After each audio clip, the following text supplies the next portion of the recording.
De nuestros archivos, los clásicos de Billy Graham.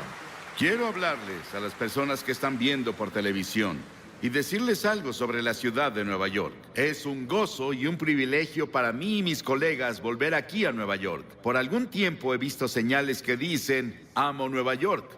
Y eso es verdad para mí. Me enamoré de Nueva York hace años. Le dije al alcalde Dickens la semana pasada que lo visité, que él y los líderes de la ciudad siempre estarían en mis oraciones y que Dios estaría con ellos para ayudarlos a resolver los problemas de esta ciudad. Pero no pueden resolverlos sin su ayuda y no pueden resolverlos sin la ayuda de Dios. Vamos a tener que volvernos a Dios. Acudimos a todo y fallamos. Ahora acude a Dios. Algunas iglesias y sinagogas, cuando piensan en las necesidades agonizantes de las personas, han abandonado la proclamación de nuestra relación con Dios o con Cristo.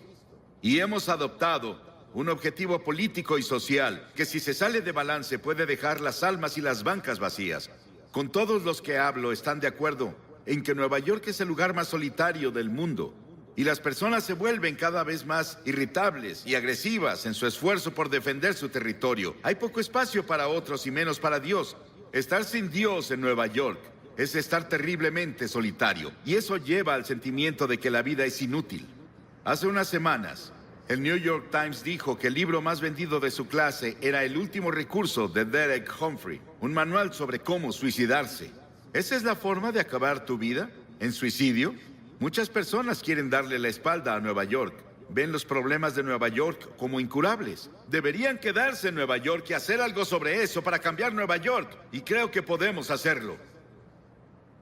Y si Nueva York cambiara, tocaría a Londres y París y a todas las otras grandes ciudades del mundo. No veo la forma de hacerlo sobre Nueva York.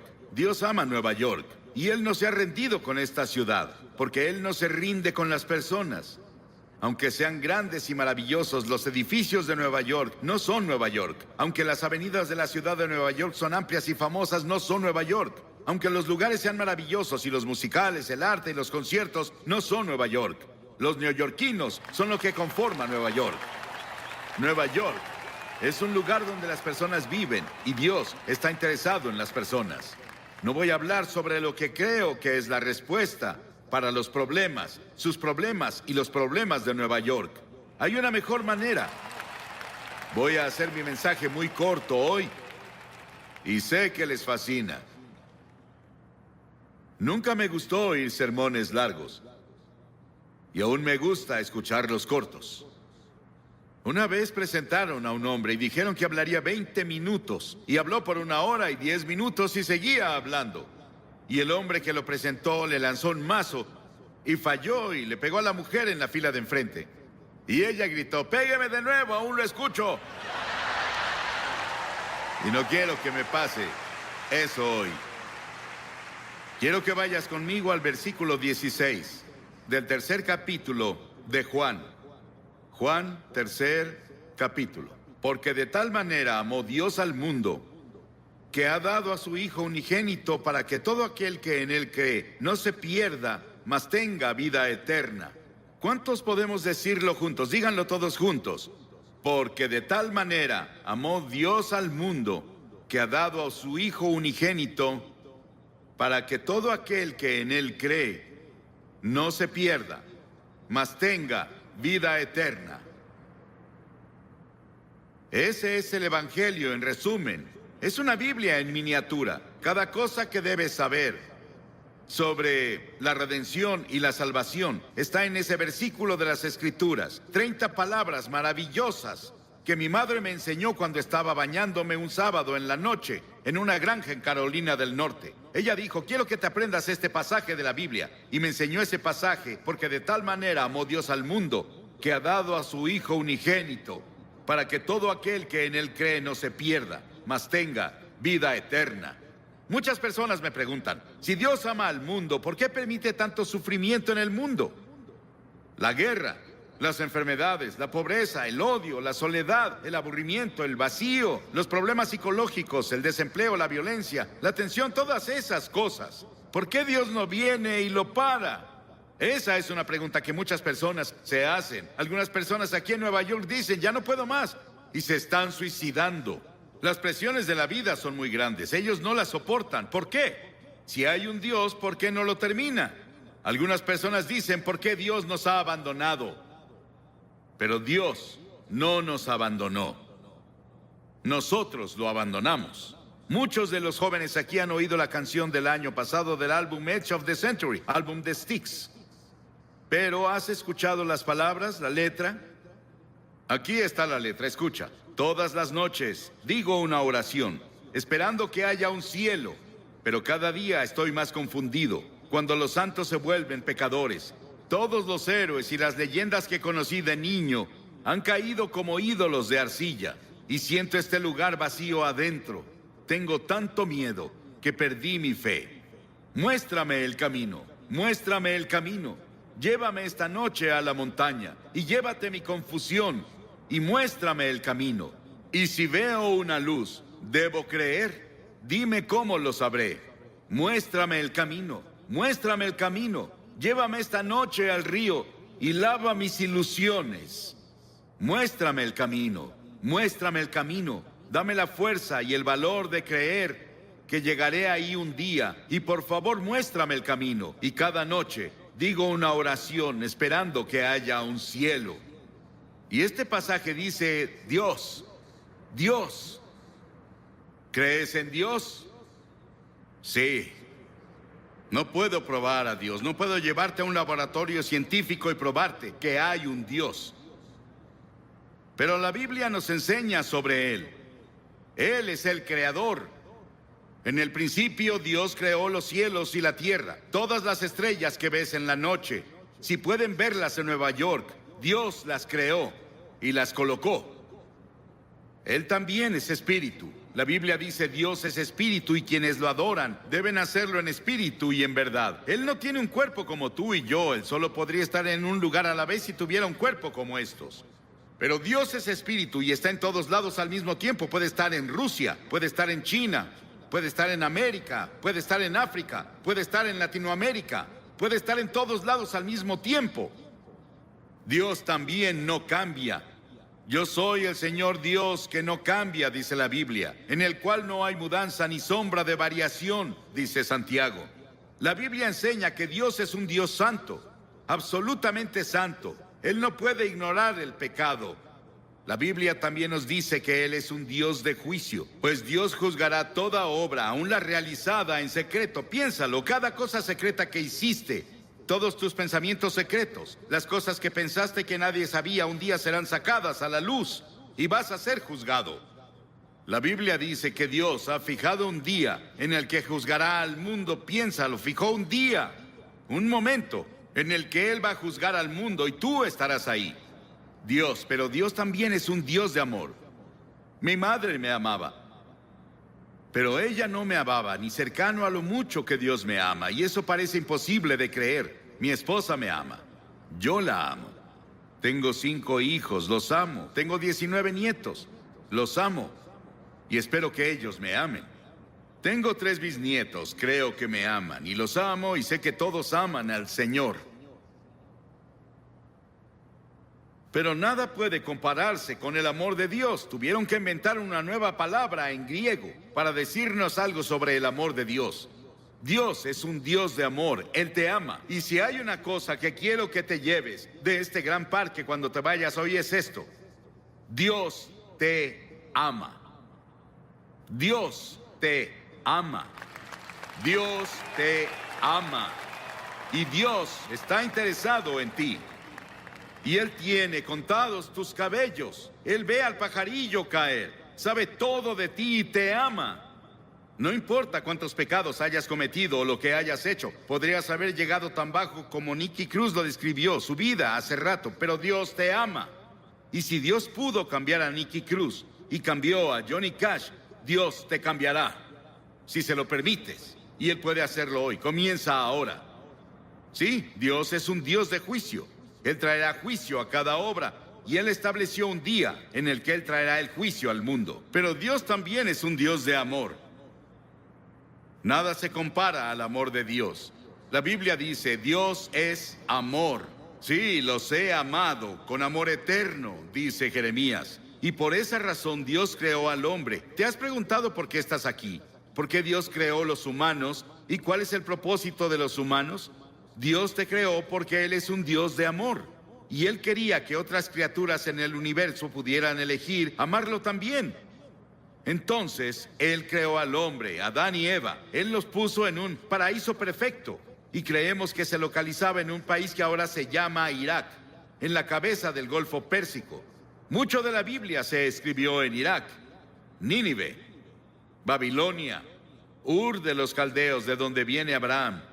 Y Abraham es el padre de los judíos, de los cristianos y del pueblo islámico. Abraham es alguien a quien vemos como el principio. Él venía de Irak y es la razón por la que había mucho interés en Irak durante la guerra del Golfo. Por eso muchos libros fueron escritos en la Biblia sobre el Golfo. Y Dios creó al hombre y lo puso en el jardín del Edén, un ambiente perfecto, un paraíso perfecto. Y Dios le dio al hombre una elección. Dios dijo, quiero que tengas todo el fruto del jardín, salvo un árbol. No puedes comer de ese árbol. Dios probó al hombre. Y Dios dijo, si comes de ese árbol, vas a romper mi ley, vas a sufrir y morirás. Y el hombre rompió la ley de Dios. Dios le dio el libre albedrío para elegir, y el hombre eligió rebelarse contra Dios. Escuché un talk show en la tele el otro día. Pude escuchar a casi todos. Discutían qué está mal con la naturaleza humana. ¿Por qué las personas hacen las cosas que hacen? ¿Por qué las personas cometen los crímenes que hay? ¿Por qué las personas dicen mentiras? ¿Por qué hay tantos celos? ¿Por qué hay tantos problemas en el mundo? Es porque el hombre está enfermo. Y la enfermedad se llama pecado. ¿Cuál es la principal causa de la guerra? El crimen, el engaño y el fraude. ¿Por qué debemos tener hospitales y cárceles con barrotes en las ventanas y fuerzas policíacas y fuerzas militares? Nuestros problemas sociales básicamente son morales y espirituales, y los problemas morales requieren una solución religiosa. Todos estos problemas indican que algo está mal con la naturaleza humana. Las personas esperan que la tecnología o la fuerza política nos salven. Pero Dios dice, tu problema está en tu corazón. El primer pecado que se cometió fue cometido en un paraíso. Es un problema del corazón. Jesús dijo, porque del corazón salen los malos pensamientos, los adulterios, la fornicación, los homicidios, los robos y las calumnias. La Biblia dice en Romanos 6, la paga del pecado es muerte. La Biblia dice, pecado es romper la ley. ¿Qué ley? La ley de la conciencia. ¿Has ido en contra de tu conciencia? Cometiste un pecado. ¿Alguna vez has roto alguno de los 10 mandamientos? Eres pecador. No has cumplido los requerimientos del sermón de la montaña. Eres un pecador. No cumplimos lo que Dios requiere. Somos pecadores ante Dios. Y el pecado se interpone entre Dios y tú. Se interpone entre tú y la paz. Entre tú y la felicidad. Entre el gozo y tú. Entre tú y la seguridad de que si mueres irás al cielo. Salomón, el gran rey de Israel, una vez dijo, no hay un hombre sin pecado. Estamos alejados de Dios. Recordemos eso. Estamos separados de Dios. A pesar de eso, Él aún nos ama. Sí, hay un infierno. Hay un infierno en esta vida. Pero también hay un infierno en la vida venidera, si estamos separados de Dios.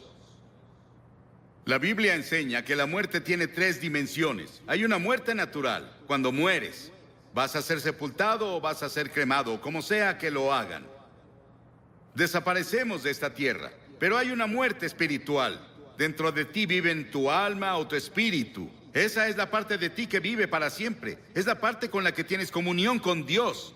Y has quebrado la ley de Dios y como resultado estás espiritualmente muerto. Estás muerto para Dios. Y esa muerte continuará a lo largo de toda la eternidad después de que mueras. Y no vas a estar ahí con miles de personas divirtiéndote como muchas personas describen el infierno. Vas a estar solo.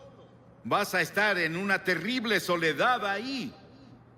Y eso es el infierno. Y podemos tener infierno en esta vida. El infierno en la vida venidera. Y eso se llama muerte eterna. Las palabras que Cristo usa en el Nuevo Testamento para describir el castigo al pecado son pérdida, perecer, condenar, castigo, infierno. Dios vio toda esta confusión y nos vio tropezando en la oscuridad. No sabíamos qué hacer con nuestro ser. Estábamos aburridos por un lado, o muriendo físicamente por el otro. Dios decidió hacer algo al respecto con su amor. Dios no podía olvidarnos, o no cumpliría su palabra, no sería Dios. Dijo que si pecabas, morirías. Que si pecabas, sufrirías. Debemos sufrir y morir para que Dios cumpla su palabra.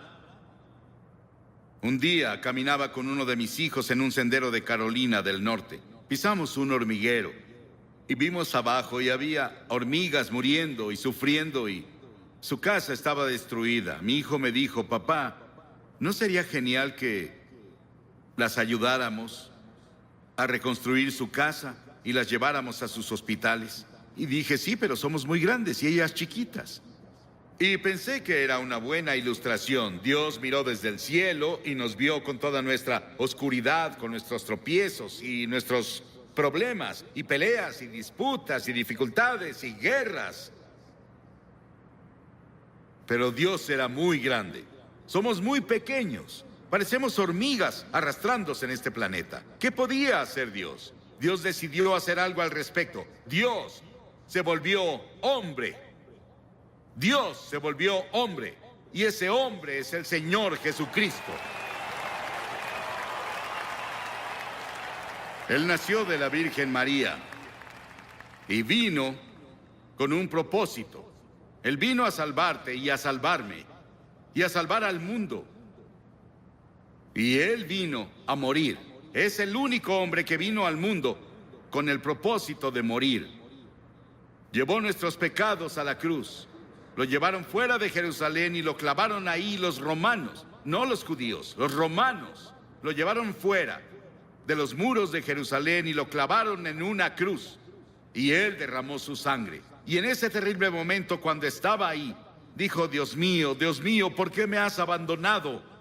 Y en ese terrible momento hizo 7 agonizantes expresiones. Y en esas expresiones Él nos decía que se llevó nuestros pecados. Fue hecho pecado por nosotros. Piénsalo, Él fue hecho pecado. Se volvió culpable de tu adulterio. Se volvió culpable de todos los pecados sexuales que cometiste. Se volvió culpable de toda la envidia y los celos y las peleas y los asesinatos y homicidios que lees en los periódicos casi a diario. Él lo hizo pecado por nosotros. El Señor puso sobre Él la iniquidad de todos nosotros. Piénsalo. Él tomó nuestros pecados. ¿Y qué debemos hacer? Debemos arrepentirnos del pecado. A lo largo de todo el Antiguo Testamento, los profetas decían: arrepiéntete. El primer sermón que Jesús predicó fue: arrepiéntete. En todo el Nuevo Testamento escribió: arrepiéntete, arrepiéntete, arrepiéntete, arrepiéntete. ¿Qué significa arrepentirse? Significa que confiesas a Dios: he pecado contra ti, Señor. Lo admito. Significa que te vuelves de tus pecados. Estás dispuesto a dejar que Dios haga su voluntad en tu vida y estás listo para seguirlo y servirlo desde ahora. Eso es arrepentimiento. Hace unos días, en nuestro pan diario llamado Llévame a la Cruz, Cliff Barrows me dio esta maravillosa historia.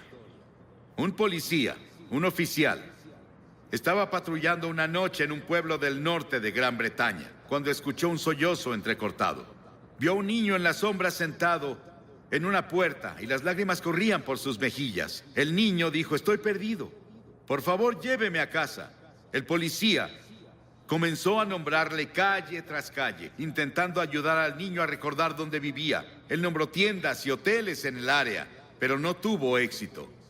Luego recordó que en el centro de la ciudad había una iglesia con una gran cruz blanca que sobresalía por arriba de la ciudad. Él la apuntó y dijo: ¿vive cerca de eso? La cara del niño de inmediato se iluminó. Sí, señor, lléveme a la cruz. Encontraré mi casa desde ahí. Y si vienes a la cruz hoy, hay un camino. Si vienes por el camino de la cruz, si estás perdido, el único camino a casa es ir a la cruz. La cruz de Cristo dirige a los perdidos a su hogar eterno. Pero Jesús no se quedó en la cruz. Él resucitó de los muertos. Dios resucitó de los muertos. No voy a hablarte sobre un Jesús muerto. Voy a hablarte sobre un Jesús vivo. Y ese Cristo vivo puede venir a tu corazón hoy por el Espíritu Santo y hacerte una nueva persona. Darte una nueva visión de la vida. Quitarte esa soledad.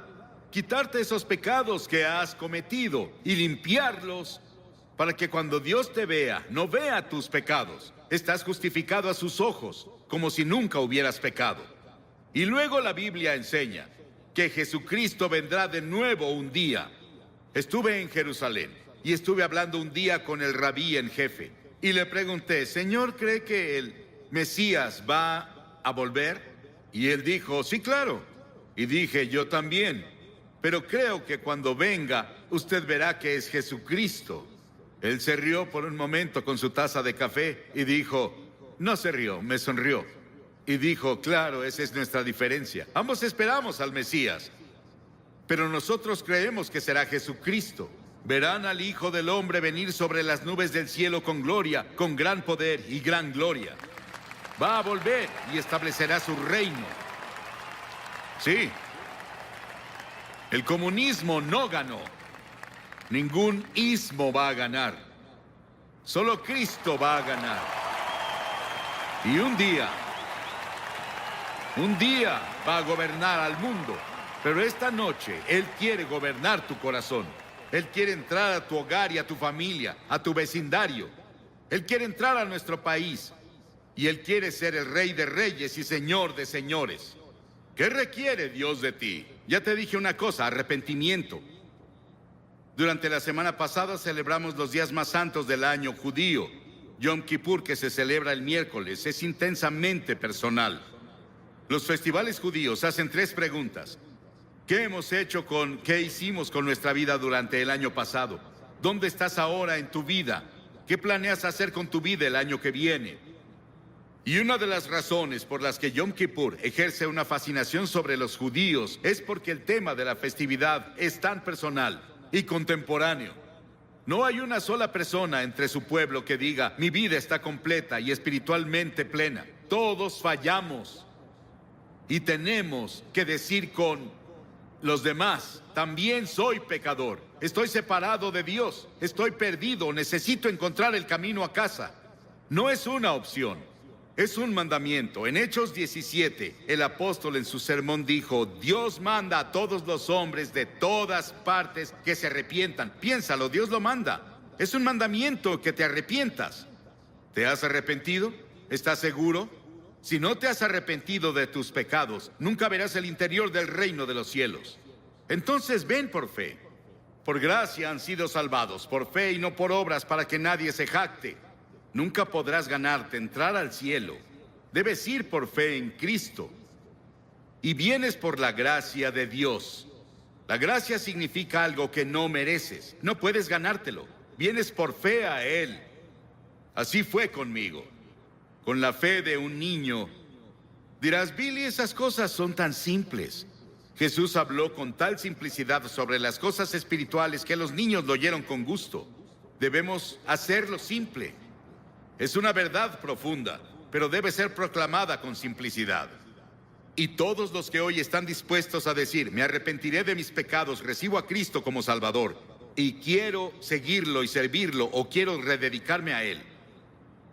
Tal vez quieras renovar tus votos que tomaste en la confirmación o el bautismo o cuando fuera. Y quieres decir, Señor, quiero volver a ti. Me alejé de ti y me confundí y perdí. Quiero que Cristo sea lo primero en mi vida. Quiero que perdone mis pecados. Quiero ir a la cruz y quiero seguirlo de ahora en adelante. Levanta la mano. Sí, hay muchas personas con la mano levantada. Y también muchas personas de pie. No puedo pedirte que te pares porque no sobresaldrías. Y hay 4 cosas que de ahora en adelante son muy importantes. Primero, lee la Biblia todos los días. La Biblia es comida para tu alma.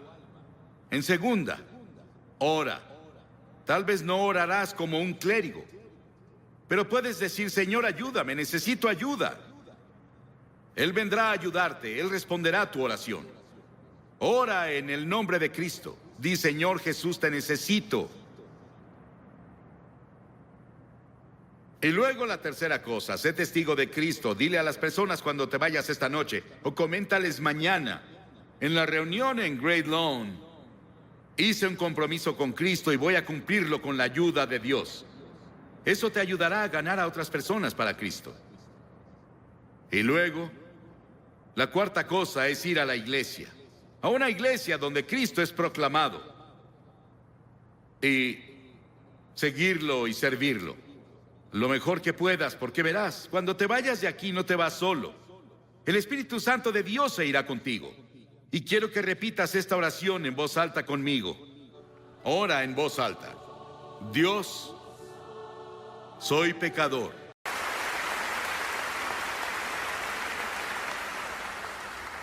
Voy a hacer más corto mi mensaje hoy, porque hace frío aquí. No sé si lo sienten, pero nosotros sí lo sentimos.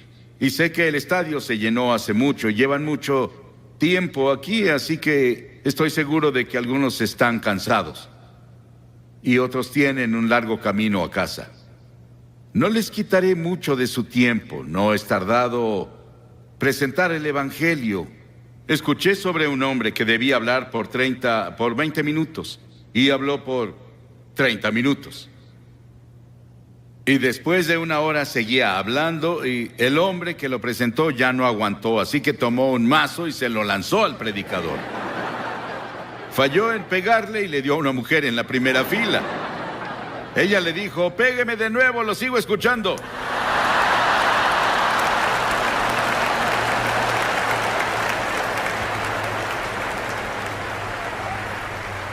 Gracias.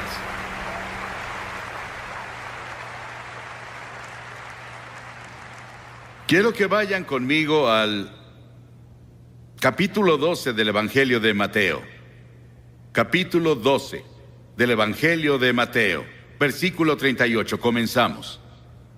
Algunos de los fariseos y de los maestros de la ley le dijeron, Maestro, queremos ver alguna señal milagrosa tuya. Jesús les contestó, esta generación malvada y adúltera pide una señal milagrosa, pero no se le dará más señal que la del profeta Jonás. Porque así como Jonás estuvo 3 días y 3 noches en el vientre del gran pez, también el Hijo del Hombre estará 3 días y 3 noches en las entrañas de la tierra. Los habitantes de Nínive se levantarán en el juicio contra esta generación y la condenarán, porque ellos se arrepintieron con la predicación de Jonás. Y aquí tienen a uno más grande que Jonás. En este pasaje, que se refiere al pequeño libro de Jonás, solo hay 4 capítulos en ese libro. Es uno de los libros más controversiales en la Biblia, pero también es uno de los más emocionantes e interesantes libros en la Biblia. Y lo lees de principio a fin y está lleno de emoción, pero también lleno del Evangelio.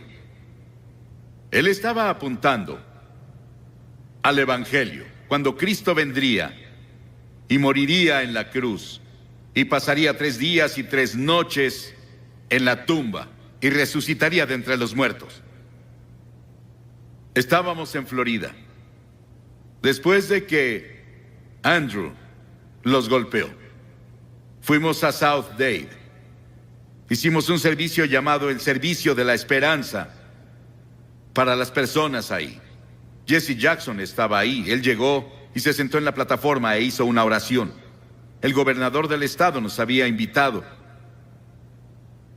Y vimos una devastación como nunca habíamos visto en ninguna parte. No creo que ni en Hiroshima o Nagasaki en Japón hubieran sufrido peor que lo que ves hoy en el sur de Florida. Pero parece que muchas tormentas y huracanes vendrán este año. Y otros se formarán en otros lugares. Luego leemos sobre Guam y la tormenta que golpeó a Francia y a Gran Bretaña hace solo 3 o 4 días, que dejó una devastación terrible en el sur de Francia. Y aquí, estos Fariseos y saduceos y líderes religiosos estaban escuchando a Jesús y le pedían una señal. Dijeron: Señor, danos una señal. ¿Qué clase de señal nos darás de que tú eres en realidad el Hijo de Dios? Haces esos milagros, pero danos una señal real. Y Jesús dijo: son una generación malvada y adúltera, y están buscando una señal y quieren un espectáculo que pruebe que soy el Hijo de Dios. Pero la única señal que tendrán, la tendrán leyendo el libro de Jonás. Hace años, una historia de primera plana en un periódico decía que un tiburón de 2 toneladas había sido atrapado por un australiano. Tal vez fue Cocodrilo Dundee. Y también en Australia, un hombre fue perseguido por un cocodrilo asesino que lo atrapó y lo cortó en 8 pedazos.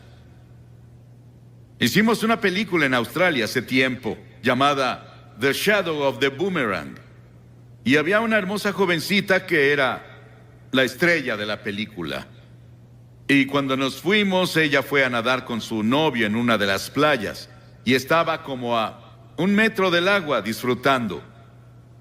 Y llegó un tiburón y le arrancó la pierna. Y antes de que consiguieran ayuda, ella murió. Esta ha sido llamada la historia del pez. Pero es más que eso. Es una historia real. Es la historia que Jesús mismo mencionó. Él atestiguó de eso. Hay 300 tipos diferentes de tiburones. Pero la Biblia no dice que Jonás fue tragado por una ballena. Dice que Jonás fue salvado, no destruido, por un gran pez. Y lo creo porque la Biblia lo tiene y Jesús lo autentificó. Con todas las cosas que están pasando en el mundo biológico hoy, las personas tienen mucho menos dificultad en creer los hechos de esta historia que hace 50 años. Dios fue con Jonás. Vivía en la parte norte de Israel. Y las Escrituras dicen en el primer versículo de Jonás: la palabra del Señor vino a Jonás. La palabra del Señor vino a Jonás. Pero a Jonás no le gustó el llamado que le dieron. Dios dijo: quiero que vayas a Nínive, esa gran malvada ciudad. Es la capital del imperio más poderoso en el mundo, y quiero que vayas a predicarles y a predicar arrepentimiento y a decirles que si no se arrepienten, voy a destruirlos. Y a Jonás no le gustó, no quería a los ninivitas, porque los ninivitas llegaban con sus ejércitos y eran personas muy crueles. La historia nos dice que estaban entre las personas más brutales de la historia, y la forma en que trataban a sus prisioneros era algo que no repetiría desde la plataforma. Era tan horrible y tan terrible que Jonás no los quería. De hecho, él los odiaba. Y dijo: no voy a ir, Señor. Él fue a Jope, se compró un boleto y se subió a un barco a Tarsis, que estaba del otro lado de España. Y mientras estuvo en el barco, llegó una tormenta, un huracán les pegó. Y los marineros se asustaron. Creyeron que iban a morir y dijeron: algo anda mal. Comenzaron a orar a sus diferentes dioses. Y el capitán bajó al casco del barco y vio a Jonás acostado ahí durmiendo. Y el capitán se dio cuenta de que algo estaba mal, porque él oyó que Jonás estaba huyendo de su Dios. Y el capitán lo despertó. Y los marineros después echaron la carga. Decidieron que, junto con Jonás, él admitió que él estaba mal. Y dijeron: ¿qué haremos contigo? Él dijo: láncenme por la borda, y cuando caiga por la borda, el mar se calmará. El salmista dijo: ¿a dónde podría alejarme de tu espíritu? ¿A dónde podría huir de tu presencia? Jonás no podía huir de Dios. El diablo siempre tendrá un barco listo cuando una persona quiere huir de Dios. Jonás pensó que había pagado el pasaje, y el capitán del barco pensó lo mismo. Ambos cometieron un error. El pasaje más costoso que se paga es cuando navegas lejos de Dios. entonces sí pagas un precio. La paga del pecado es la muerte. Cuentan la historia de Aaron Burr, quien estaba en Princeton y fue a una reunión evangelística y tuvo la convicción de pecado por 2 semanas. Y se puso bajo las estrellas una noche y dijo: Dios, no soporto esta convicción que pusiste en mí de mis pecados. Si me dejas en paz, no te molestaré nunca. Y desde esa vez nos dijeron que su alma está muerta. Intentó encontrar algo al final de su vida, pero ya era muy tarde. Esos marineros echaron su carga y cayeron sobre Jonás. Y Jonás cambió de opinión, y Dios preparó un gran pez. 3 días y 3 noches tuvo para pensarlo. Qué terrible agonía debió sentir. Hay 2 formas de encontrar juicio: resistir e ir más profundo en tu pecado, o volverte a Dios. Pedro caminó sobre el agua y comenzó a mirar alrededor. Quitó sus ojos de Jesús y dijo: Señor, sálvame. La Biblia enseña que estamos muertos en transgresiones y pecados. La Biblia dice que eres un cuerpo, pero dentro de tu cuerpo está tu espíritu, tu alma. Es la parte con la que puedes tener comunión con Dios. Y está muerta. Y solo tienes vida por el Espíritu Santo cuando llegas y te arrepientes de tus pecados y recibes a Cristo como tu Señor y Salvador. Dios provee todos los medios de escape, pero tú estás atado de manos y pies por tus pecados. El Espíritu debe venir y cortar las cadenas, y luego tú saltas a tu libertad. Porque verás, esta historia nos cuenta la historia de la cruz. Que Jesucristo murió en la cruz, que fue enterrado, que resucitó y está vivo esta noche. Él quiere entrar a tu corazón y cambiar la dirección de tu vida y darte paz y gozo como nunca has conocido. El Evangelio de Jonás. El Señor dio una orden y el pez vomitó a Jonás en tierra firme. Y la palabra del Señor vino a Jonás por segunda vez. Dios le dio otra oportunidad. Dios dijo: ve a Nínive. Y Jonás se levantó y fue a Nínive de acuerdo con la palabra del Señor. Y él clamó y dijo, comenzó a hablar en Nínive y dijo: Dios los librará por otros 40 días. Pero arrepiéntanse, arrepiéntanse. El juicio ya viene. Ese era Dios hablando a través de su mensajero. Ahora Jonás no quería hacerlo. No sentía ganas de hacerlo. Pero estuvo entregando el mensaje del Señor. Y el mensaje de Jonás no daba promesa de misericordia. Era un mensaje de arrepentimiento. Pero las personas de Nínive creyeron su mensaje. Y la Biblia dice que el avivamiento más grande, la mayor campaña evangelística en la historia del mundo, tuvo lugar en Nínive. Era una ciudad de tal vez 600,000 personas, más o menos según el comentario que lean. Y toda la ciudad, desde el rey hasta el más bajo, se arrepintieron.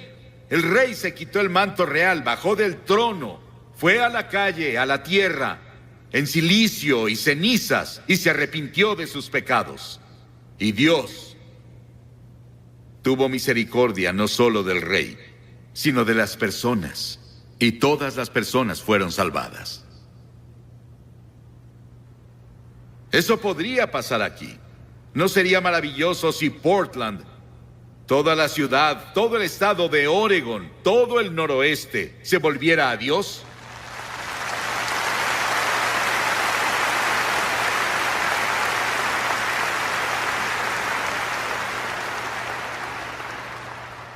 El rey de inmediato proclamó ayuno, y las personas no comieron, no bebieron, hicieron ayuno y oraron.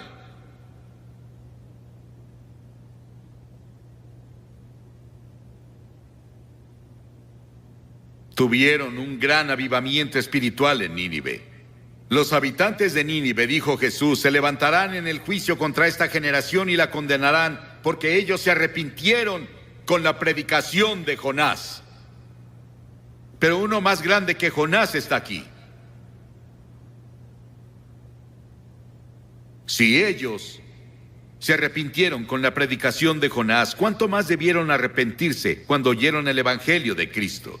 Dios nos está advirtiendo ahora con la enfermedad del SIDA, con los huracanes y terremotos, con la violencia y todo tipo de problemas que ahora están afectando a todo el mundo, nuestros problemas económicos. Todas esas cosas Dios las está usando para hablarnos. Y si no nos arrepentimos y nos volvemos a Él, el juicio vendrá. En Génesis 6, hablando de los días de Noé, las Escrituras dicen: no contenderá mi espíritu con el hombre para siempre. Serán sus días 120 años. Dios dijo: les daré 120 años para que se arrepientan. Si no se arrepienten, van a ser destruidos. Al final, cuando Noé estaba listo para entrar al arca, dijo Dios: les daré 7 días más. Y ya.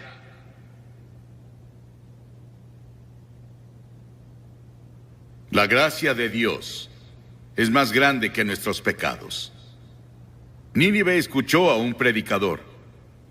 ¿Cuántos predicadores has escuchado? ¿Cuántos programas de televisión y radio cristianos has escuchado? ¿En cuántos servicios de iglesia has estado? ¿Cuántas Biblias tienes en tu casa? Nínive solo tuvo una advertencia, un solo servicio. Y toda la ciudad se volvió a Dios.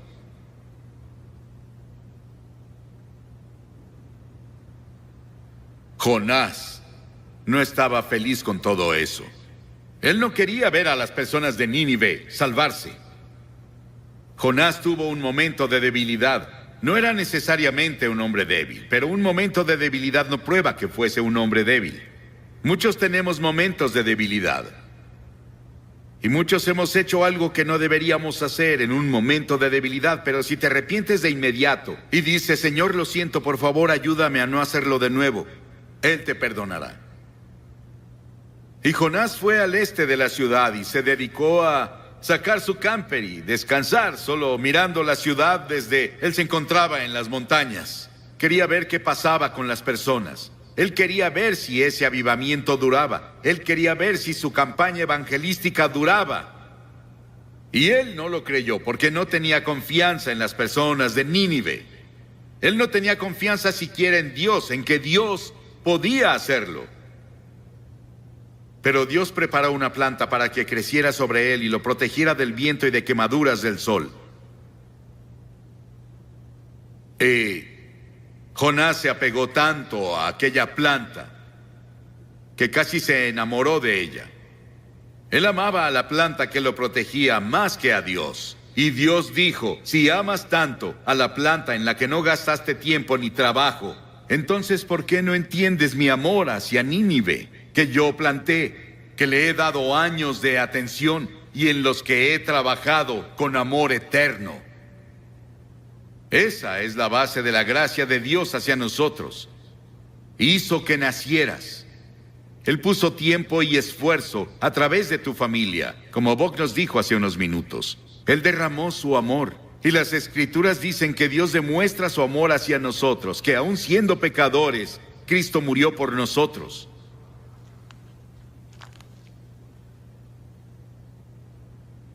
Las cosas que obtenemos de este libro de Jonás. Dios se preocupa por ti. Dios es poderoso y puede usar las fuerzas de la naturaleza para despertarte y llevarte al reino. En Año Nuevo, en 1929, Georgia Tech enfrentó a la Universidad de California en el Tazón de las Rosas. En el juego, un jugador interceptó un pase, pero se confundió y corrió en la dirección opuesta. Un compañero lo tacleó, justo antes de que anotara un touchdown contra su propio equipo. En el medio tiempo, todos los jugadores fueron a los vestidores y se sentaron preguntándose qué diría el entrenador. Ese joven se sentó solo, se puso una toalla sobre su cabeza y lloró como bebé. Cuando el equipo iba a volver al campo para la segunda mitad, el entrenador lo sorprendió cuando anunció que los mismos jugadores que iniciaron la primera mitad iniciarían la segunda. Todos los jugadores dejaron los vestidores, salvo este joven. Él no se movió. El entrenador miró y lo llamó de nuevo, y vio que sus mejillas estaban mojadas con grandes lágrimas de hombre. Y dijo: entrenador, no puedo hacerlo. Lo arruiné. He arruinado y deshonrado a la Universidad de California. Me arruiné yo mismo. No podría enfrentar la multitud en el estadio de nuevo. El entrenador puso su mano sobre su hombro y dijo: Roy, levántate y regresa. Este juego solo va a la mitad. Cuando leí la historia dentro de mí, dije: ¡qué entrenador! Cuando leí la historia de Jonás y leo la historia de miles como él, digo: ¡qué Dios! Que me da una segunda oportunidad. Y a algunos les está dando otra oportunidad esta noche para darle tu corazón y tu vida a Cristo y asegurarte que si mueres te irás al cielo. Voy a pedirte que te levantes de tu asiento ahora y vengas a pararte frente a esta plataforma y digas al venir: abro mi corazón y le doy mi vida a Cristo. Tal vez fuiste bautizado o confirmado y eres un buen miembro de la iglesia, pero en el fondo no estás seguro. No estás seguro como estás ante Dios y no estás seguro de que te has arrepentido o que en verdad por fe lo recibiste como Señor y Salvador. Él te ofrece su misericordia y su amor y su gracia esta noche y dice: te amo. Y voy a pedirte que vengas y dirás: ¿por qué le pides a las personas que pasen públicamente? Todas las personas a las que Jesús llamó lo hizo públicamente, ¿sabías eso?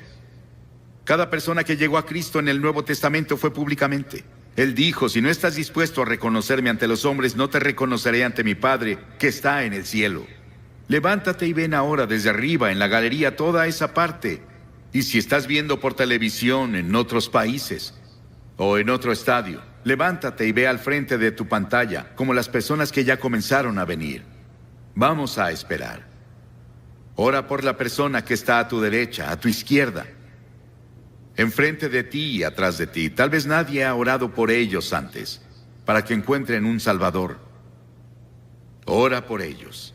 Vamos a hacer que toda la audiencia haga una oración en silencio. Pídele a Dios que haga una obra poderosa esta noche en los corazones de muchas personas.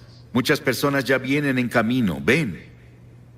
Desde la fila de arriba te tomará un minuto extra venir, así que comienza ya. Si estás con amigos o familia, puedes traer a tu amigo o puede esperarte. O si vienes en autobús, te esperarán. Y después de que todos lleguen, voy a hacer una oración contigo y te diré una palabra. Y te daré algo de literatura para ayudarte en tu vida cristiana. Levántate y ven ahora con las personas que ya vienen.